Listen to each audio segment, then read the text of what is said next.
Hello বন্ধুরা, আমি শাক বন্ডিল। আজকে এই ভিডিওতে বেশ কিছু সিনেমা সংক্রান্ত বিষয় আপনার সঙ্গে আলোচনা হবে। কিছু মুভি আপডেটস রয়েছে, ইম্পর্টেন্ট মুভি আপডেট, সেগুলো আপনার সঙ্গে শেয়ার করব। তবে সবার আগে কথা বলবো থালাপতি বিজয়ের আপকামিং সিনেমা জানানায়গান, এইচ বিনোদ পরিচালিত সেই ছবিটার একটা ছোট্টখাট্টো গ্লিমস বা টিজার এসেছে আপনারা বলতে পারেন। ফার্স্ট রোড এটাকে নাম দেওয়া হয়েছে। গতকাল রাত 12টার দিক করে মেকাররা এই ফার্স্ট রোডকে অফিসিয়ালি ড্রপ করেছে। কেন রাত 12টার দিক করে? তার কারণ থালাপতি বিজয়ের জন্মদিন আজকে, আশা করি আপনারা সকলেই জানেন। হ্যাপি বার্থডে টু বিজয়। সবার আগে তো এটা বলতেই হবে, তামিল সুপারস্টার, এত বড় একজন সুপারস্টার, এই মুহূর্তে নাম্বার 1 তামিলনাড়ুতে, এবং সে পলিটিক্সে এন্ট্রি নিচ্ছে, যে কারণে সিনেমার থেকে তার একটা রিটায়ারমেন্ট হয়ে যাচ্ছে আপাতত এই মুহূর্তে। আমরা সকলেই জানি সে বিষয়। তো তার পলিটিক্যাল কেরিয়ারটা সুন্দর হোক সেটাই চাইবো, জানানায়গান ছবিটা ভালো হোক সেটাই চাইবো, এবং সমস্ত ধরনের শুভেচ্ছা তার প্রতি থাকবে। এবার যদি চলে আসি এই পার্টিকুলার গ্লিমসটাকে নিয়ে আলোচনায়, দেখুন এটা এক কথা বলতে গেলে ডিসেন্ট হয়েছে, খুব এক্সট্রাঅর্ডিনারি কিছু হয়ে গেছে আমার মনে হয়নি। একদম মাথা খারাপ করা হয়ে গেছে, দেখি ছিটকে গেছি, পাগলে গেছি। যদি সেটা হতো তাহলে আজকে সকালের দিক করে ভিডিও চলে আসতো। সত্যি বলতে যদি সেরকম এক্সাইটিং কিছু আসতো, আমি সঙ্গে সঙ্গে রিয়াকশন শুট করতে বসে পড়তাম, কিন্তু সেই জিনিসটা আমার ক্ষেত্রে হয়নি।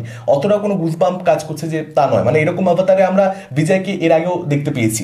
স্টিরিওটিপিক্যাল হয়েছে আর কি, বিশাল কিছু যে হয়ে গেছে, খুব ইউনিক কিছু, ডিরেক্টরের একটা নিজস্ব সিগনেচার দেখতে পাচ্ছি, সেরকম ব্যাপার নয়। বিজয় এমনি হেঁটে আসছে, হ্যাঁ ডেফিনেটলি তার লুকটার মধ্যে একটা ডিফারেন্ট, হালকা করে, খুব বেশি যে একেবারে ডিফারেন্ট হয়ে গেছে সেরকম ব্যাপার নয়। একটা ইউনিকনেস আছে লুকটার মধ্যে, যেরকম তার গোফদারি আমরা দেখতে পাচ্ছি, এবং পুলিশের কস্টিউমে আমরা তাকে প্রপারলি দেখতে পাচ্ছি।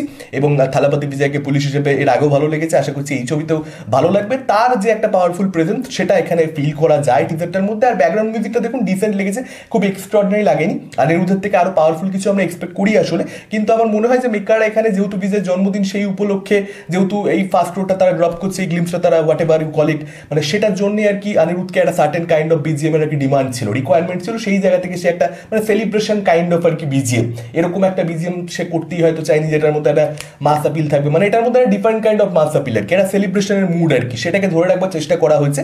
যে কারণে বিজিএমটা আমি বলবো না খারাপ, কিন্তু একটু তো বেটার এক্সপেকটেশন থাকে। ব্যাকগ্রাউন্ড মিউজিকটা আরো ভালো হলে এই টিজারটি আরো অনেক বেটার ওয়ার্ক করতে পারতো। এবং বিজয় যেভাবে ফেসটা রিভিল করা হয় সেটা দেখে আমার একদম সালার টিজারের কথা, যেটা রাত 4টে 4:30 দিক করে না, ভোর 5টার দিকে বোধ, আমার ঠিক মনেও নেই, সেটা ড্রপ করা ছিল। সেখানে যেভাবে প্রভাসের এন্ট্রিটা হয়, ফেসটা যেভাবে রিভিল হয় সাইডের দিক থেকে আর কি, সেরকম ভাবে আর কি এখানে ফেসটাকে রিভিল করা হয়েছে। আমি আশা করবো যে ছবিটা ভালো হবে। মানে এই সামান্য একটা গ্লিমস দেখে একটু একটু একটু আমার মনে হচ্ছে যে ভালো কিছু মেকাররা ডেলিভার করতে পারতো, তারা করেনি সেটা।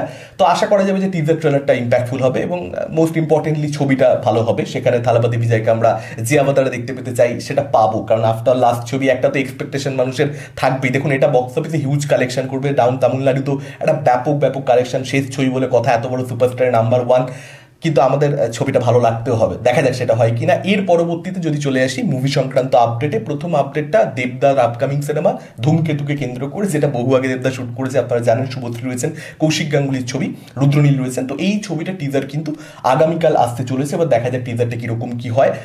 কালকে কিন্তু একটা মানে ইম্পর্টেন্ট ডে হতে চলেছে, কারণ ধূমকেতু অনেকটা আগের ছবি। এবার সেই অনেকটা আগের ছবি, সেই ফিলটাকে টিজার থেকে পাওয়া যায় নাকি সেটা পাওয়া যায় না। টিজারটা দেখে যথেষ্ট বেশি রেলিভেন্ট মনে হয়, লুক অ্যান্ড ফিল ওয়াইজও এবং সাবজেক্ট ওয়াইজও, সেটাই একটা দেখবার মতন ব্যাপার হবে। আর কতটা বড় টিজার করে দেখা যাক।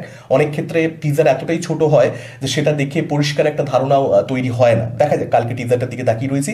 ইম্প্যাক্টফুল কিছু হলে, ভালো কিছু হলে ডেফিনেটলি এই ছবিটাও বক্স অফিসে ভালো কালেকশন করতে চলেছে, সে ব্যাপারে আপনারা একদম নিশ্চিন্ত থাকতে পারেন। পরবর্তী আপডেটটা জাসপ্রীত কে রিনের পরিচালনায় আপকামিং ছবি মধুবালার বায়োপিক, যে ব্যাপারে আপডেট প্রিভিয়াসলি আপনার সঙ্গে আমি শেয়ার করেছি।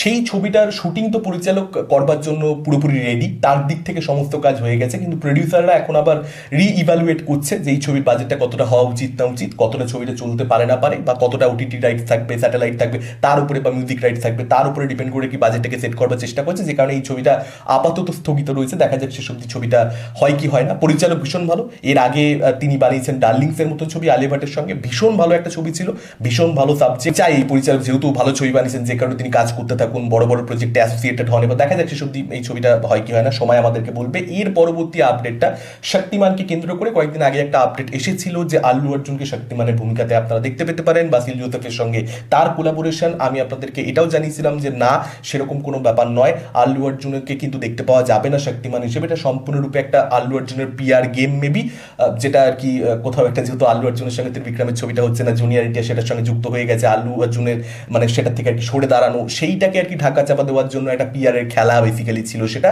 একটা সম্পূর্ণ ভুলভাল আর কি রুমার। এর পরবর্তীতে আজকে যেটা জানতে পারা যাচ্ছে যে শক্তিমানের ভূমিকাতে কিন্তু আপনারা দেখতে পাবেন এই ছবিতে রণবীর সিংকে। রণবীর সিং ছাড়া মেকাররা অন্য কাউকে নিয়ে এখানে কোনো রকম ভাবনা চিন্তা করছেন, সেটা কিন্তু তাদের দিক থেকে পরিষ্কার করে দেওয়া হয়েছে যে কোনো হিরোকে নিয়ে নয়, সব কিছু হচ্ছে গুজব, আমরা রণবীর সিংকে নিয়ে ছবিটা করলে করবো। আপনাদের কি মতামত এই আপডেটগুলোকে কেন্দ্র করে? কোন আপডেট নিয়ে আপনারা সবচেয়ে বেশি এক্সাইটেড? ডেফিনেটলি আপনারা সেটা আমাদের কমেন্ট করে জানাতে পারেন। এই ভিডিওটা ভালো লাগলে লাইক করতে পারেন, শেয়ার করতে পারেন। আমাদের চ্যানেল নতুন হলে চ্যানেলটাকে অবশ্যই সাবস্ক্রাইব করতে পারেন। আজকের মতন টাটা, চোখ রাখুন পরবর্তী ভিডিও।